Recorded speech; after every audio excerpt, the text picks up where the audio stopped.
Hej, mit navn er Lucius Romanus, og jeg arbejder på den her gård.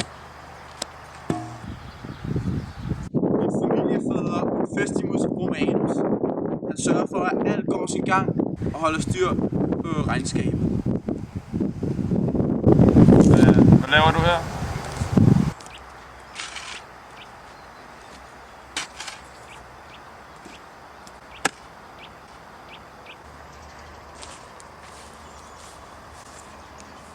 Un Festimus Romanus sørger for, at alt det korn, jeg har passet og plejet, bliver solgt videre.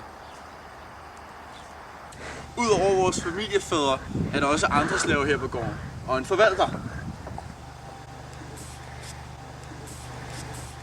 Forvalteren hjælper familiefædrene med at holde styr på tingene. Han holder øje med, om slaverne laver deres arbejde, om der har været noget sygdom eller nogle bortløbende slaver.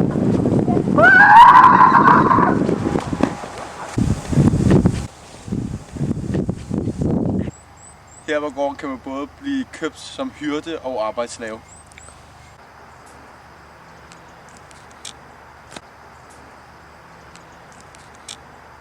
En fordel for en landbrugsslave som mig er, at man får tag over hovedet. En dejlig seng at sove i. Og masser af god mad.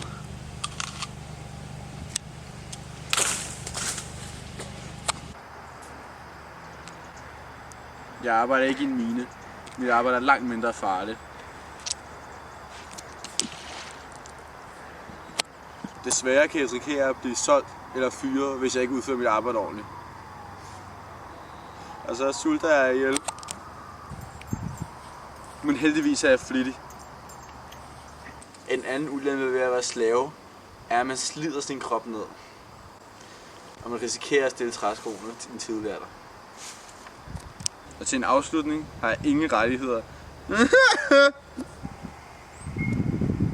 Men alt i alt er jeg glad her på gården. Jeg får både mad og en god seng at sove i.